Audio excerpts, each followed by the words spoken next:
Well, it's a bumper treat of top tips and techniques in today's packed programme.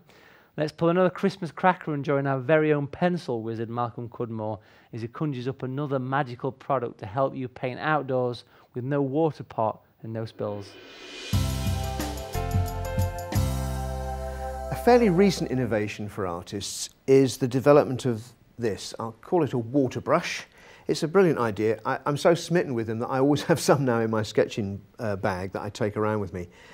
Very simply, it's this, and they're based on fountain pen technology. You have a brush at one end, this is the brush here, and the handle is hollow, made of flexible plastic. You fill it with water. I expect there's some kind of complicated valve inside here, but we don't need to concern ourselves with that. The upshot of this is that if you squeeze the handle very slightly, some of that water comes through to the brush, which means you now have a water brush without a water pot to knock over, which you can carry around in your pocket because they all have little watertight lids on them.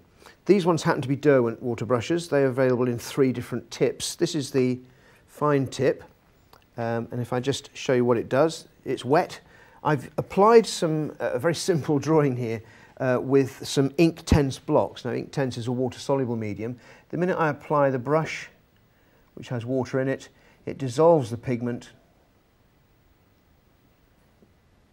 and the pigment becomes usually a little stronger because it's now going to be absorbed into the tooth of the paper. So there we go. Now, so this is a fine one.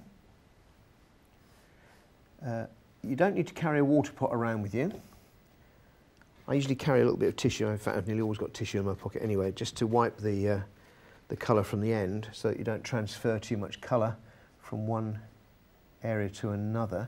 So this is the fine tipped one, great for detail. It actually does, even though it's a synthetic brush, point really is very fine.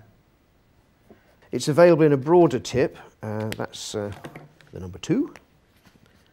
It's better for covering bigger areas. You can see how, incidentally, bright the pigments of this Inktense block are. There's also a chisel tip available in the Derwent range. I should say that other brands are available, but this one has a chisel tip to it, which means you can work slightly more expressive marks with it. Because I've used Inktense, once Inktense dries, because it's ink-based, it becomes permanent. Yeah, I think these are a fabulous invention. As I say, I always have some with me in my sketching bag. In fact, I'm never without them anywhere.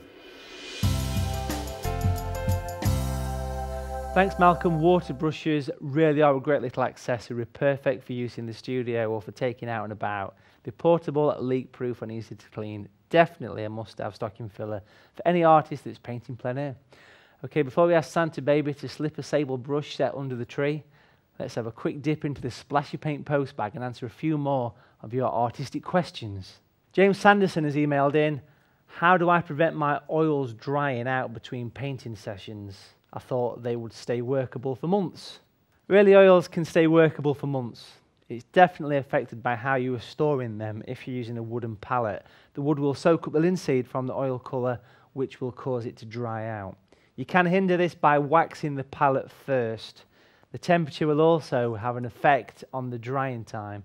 If the oil colour is kept in a warm room, then the linseed will evaporate quickly, also causing them to dry out. Using an airtight palette is ultimately the best way to store them, but they won't stay as fresh as they do in the tube forever. And remember, some colours dry out faster than others. And finally, Helen Baxter has been in touch to ask, I would like to be able to paint realistic bubbles in watercolour. Well, I can show you this on this special festive piece of watercolour paper, pre-printed with the holly, not really. I'm going to start off by doing a circular shape because bubbles are perfect circles. Just using the inside of the masking tape will be perfect for that. And then I use a 10 or 12 brush. Good colour for bubbles. Viridian hue, if you can say it, is great for this. If you put a little bit of water with it, make it nice and runny. And then I'm going to go in and I'm going to paint the inside of the circle as precise as we can.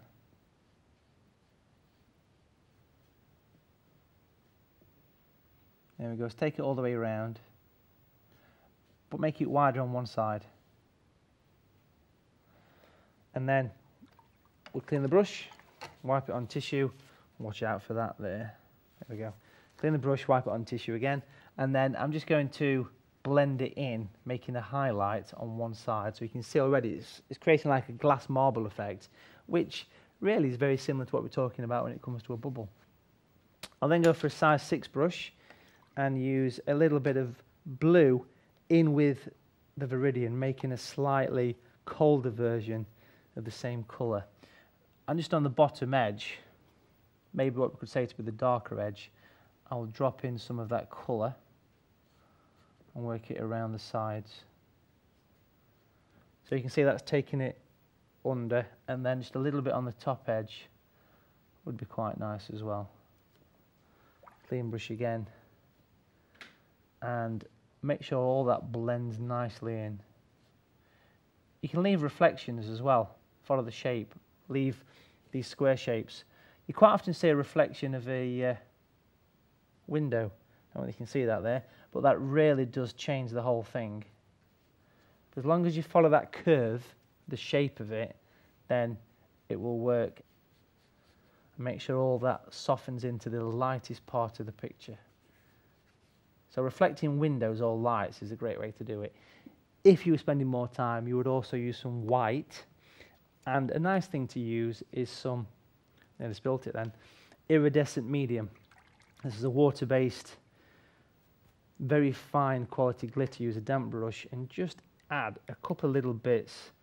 Now whether you're going to see this, I'm not sure, but a couple of little bits just on some of the reflective areas is quite nice, because it just gives that little bit of a glossy feel to it. You can add this to the paint if you wanted to, but it works just as well by painting straight on. And you can see it makes it look all nice and shimmery. And a great little tip to show you there for the Christmas episode, actually. Well, that's it for today's pack programme, folks. I hope we've inspired you to try something new. In the meantime, the only thing left for me to do on behalf of everybody here at the Splash of Paint studio and the SAA Society for All Artists is to wish all our viewers, SAA members and customers and colleagues a very healthy and happy Christmas. Happy Christmas! And have a creative new year. We hope you will make it your New Year's resolution to join us again for more inspirational advice and top tips to support you on your artistic journey. See you very soon and have a fantastic Christmas. Whether you're a beginner, improver or professional, discover more about the full range of SAA membership benefits available to bring a bigger splash of paint into your life. Visit www.saa.co.uk for details.